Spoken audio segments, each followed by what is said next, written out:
Ayun mga kapatid, at ito na nga ang ating part 2. Galing tayo dito sa Bugay papuntang Aparis. So, tinanghali na tayo ng alis dito sa bahay ng ating kaibigan, sa ating kumpare. Shout out kay paring Angelo, yan, sa bahay niya niyan. So, tinanghali na tayo ng alis, gawa nga nung kung nakasubaybay kayo doon sa aming North Loop, kung napansin nyo na nawala yung nut ng aking axle doon sa gulong, Kaya kinailangan pa namin na maghanap ng pamalit, pati washer na wala kasi. So, nagsira pa kami doon ng bearing, kaya medyo, yan, mga alas 12 na kami nakaalis dyan ng tanghali dito sa ating part 2, So, pangalawang araw natin sa ating North Loop 2025, yan, ng ERCU. At ito na nga, nagbabaybay na tayo palabas ng Bugay. Yan. At ito kasi ay magdadaan tayo nito mga kapatid sa gilid naman ng dagat. So hindi na tayo dadaan doon sa ating dinaanan. So bali, iikutin uli natin tong area na to. Simula dito sa start ng Bugay dyan sa bahay ng ating kumpare, papunta doon sa boundary ng Apari doon sa may arko. So tayo ay dadaan dito sa likuran, hindi natin siya dadaanan doon sa harap. So kaya tayo ay hinto na lang doon titigil para tayo ay mag-picture o mag-video rin sa ating ginagawang North Loop, para katunayan na dadaanan din talaga natin. So tapos pagkadating natin doon sa may boundary na, baba uli tayo, pababa uli papuntang sa may Rojas. So saan ba yun? Basta hindi ko alam yung area na yun. Bago na naman tayo uli tumawid ng papuntang Ilocos Norte. So ito yung ating kuha dito sa video na to, is camera dito sa ating cameraman, Kaya bali ang nakukuhanan lang dito is yung mga gilid-gilid minsan sa harapan, na pagka tayo ay nag-overtake sa kanila na gusto nating kunin o kuhanan sila ng video kagaya nito. Yan, yung overtake tayo para tayo ay makakuha sa kanila ng video. Kasi minsan kapag hindi tayo nauuna dyan, is ang ginagawa ng ating cameraman is yung talagang kinukuha na naman niya is yung mga view naman sa kaliwat kanan, kasi nga unang-una napakaganda naman talaga ng tanawin dito sa area na to. Ayan, kagaya niyan, ang lawak ng mga lupa-lupa sa gilid. Pero dito sa right side na to mga kapatid, ay dagat na yan sa gilid, may mga nyug. Ngayon, kung may papansin nyo doon na walang nyug, is dagat na siya. So kailangan lang natin mag-overtake muna kagaya niyan. Ayan. So saka uli natin sila hintayin at kukuhanan uli natin sila ng video para makita din nila na nagmumotor sila sa video niyan. Ayan, kagaya niyan, tayo ay magbabagal para makuha na naman natin sila ng eksakto yung ating mga kasamahan.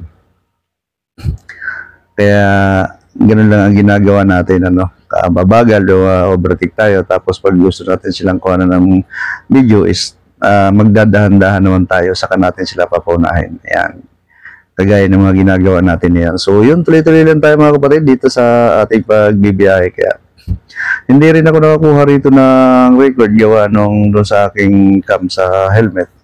Gawa nung nakipagpalit muna ako ng helmet dito, kaya ito muna ang ginamit yung video, kahit medyo hindi kagandahan ang kuha natin sa harap, kasi puro kagaya nga sinasabi ko, sa gilid talaga, mga view talaga din ang gustong kuhanan.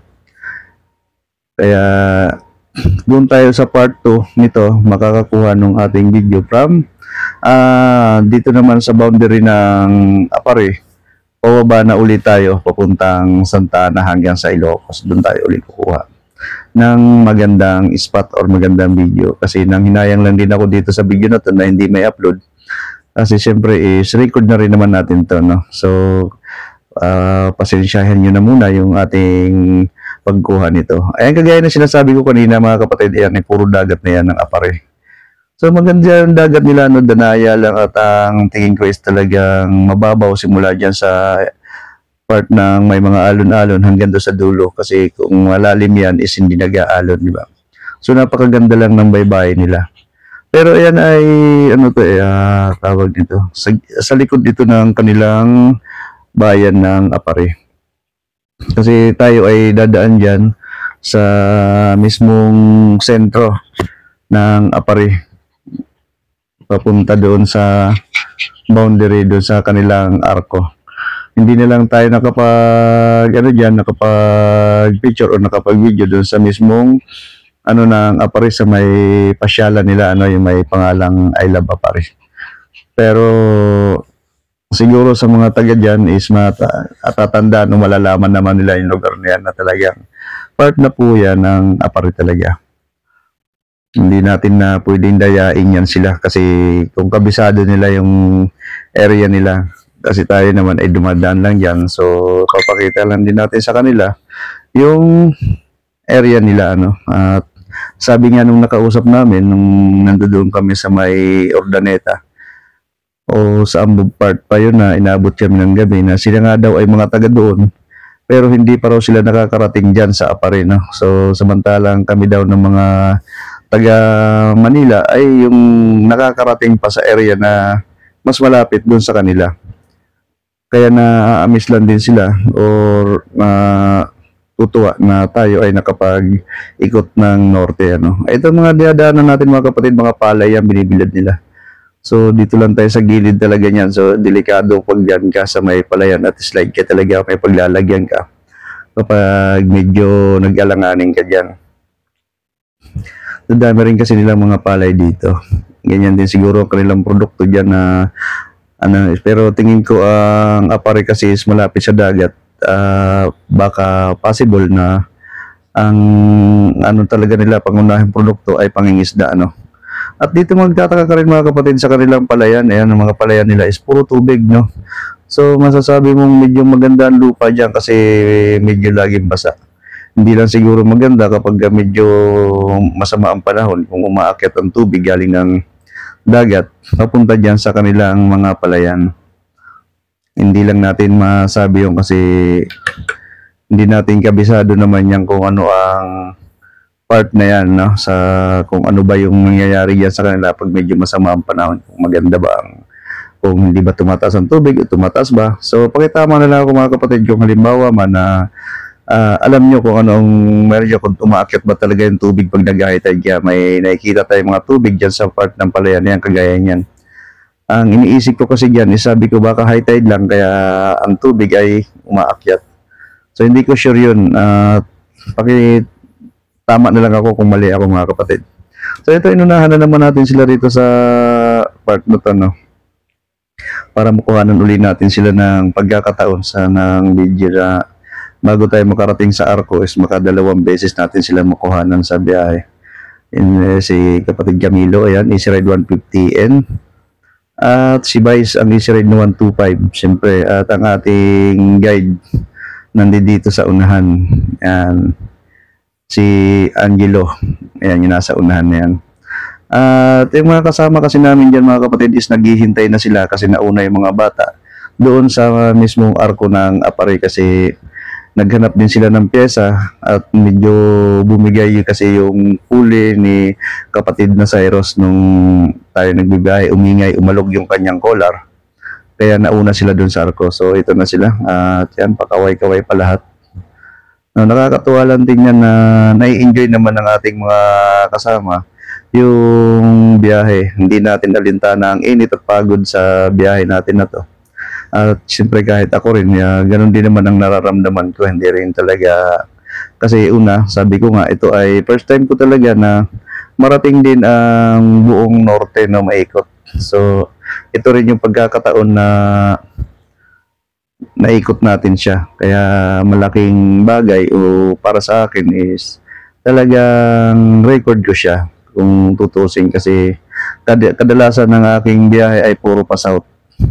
Magaling din ng ating cameraman na yan. Nakukuhanan din tayo habang tayo ay nagda-drive. Napipitik-pitikan din tayo pa unti-unti ng ating cameraman. Kaya kahit pa paano is may patunay din na tayo ay nagda-drive. Ayan. So ito mga kapatid yan, may mga sila dyan, ay mga nagtatayo-tayo lang sila ng tent, kubo-kubo, yan, mga ganyan.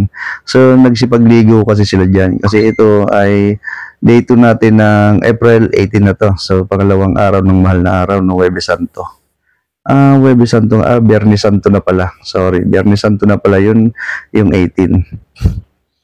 So yun, napadaan tayo doon at nakakatuwa lang din sila, yung mga taga dyan na nagtatayo lang sila ng kanya-kanyang mga tent is para talagang maibsan din yung init nila na gusto rin maligo.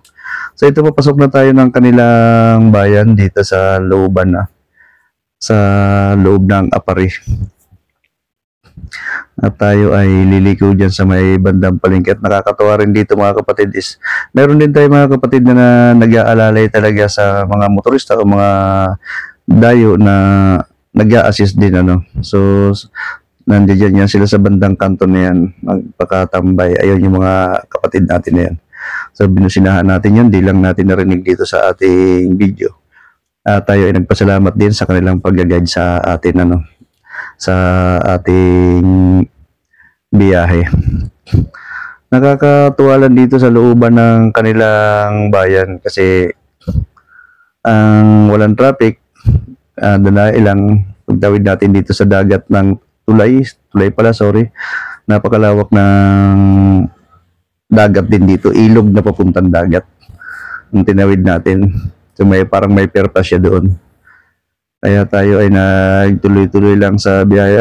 Napaka rin mga kapatid, umabot din kami siguro ng simula Bugay 1 oras din mahigit bago tayo makarating ng mismong boundary ng Apari. Yan, maganda rin ang kanilang looban at mayroon na silang McDonald's, Jollibee. So malaking ng Apari City. Hindi ko lang sure kung city na siya ang Apari o hindi. Pakitama na lang uli ako sa mga nakakaalam kasi hindi ko rin talaga alam yan. Kung ayan na ba ay Apari City, ganun, parang malaking bayan na siya. Pero ito kasi ang pinakadulo na daw, sabi. Pinakadulo ng north, ng gilid nito ng Apari. Sa bagay, kung makikita naman natin kasi mga kapatid sa mapa, is totoo naman talaga na dulo na siya. Tapos is dagat na talaga. Kasunod naman nun is yung mga island na o yung mga isla na kalapit dito sa Apari. Kaya masasabi nating nagdulo-dulo na nga tayo. At ang isusunod na lang natin dito is papunta naman tayo ng Ilocos Norte. Yan, pa Ilocos Norte, papagudgud naman tayo. So mahaba-haba pa ang ating lalakbayin bago tayo uli rating at sigurado gagabihin tayo kasi gawa nung tanghali na tayo nakaalis dito sa Cagayan Valley. At yun nga, dahil nga sa kasamang palad yung naglukong nga o nawala talaga yung aking axle nut ng gulong sa aking motor. Kaya ang naging tayo na antala sa ating biyahe. Kaya dapat dun makakalis tayo ng maaga-aga pa, pagka-almusal lang sana. So, dapat na pahapon is nasa na tayo, nasa Ilocos Norte. Pero hindi nangyari yung mga gusto natin makuhang oras kasi nga gawa nga nung hindi naman natin inaasahan yung mga ganyang nagkaka-problema sa biyahe. Kasi kahit sabihin man natin na ayan ay kondisyon ng ating mga sasakyan is pagdating ng halimbawa sa biyaheng malayo o matagal na biyahe, is talagang magkakaroon talaga ng aberya.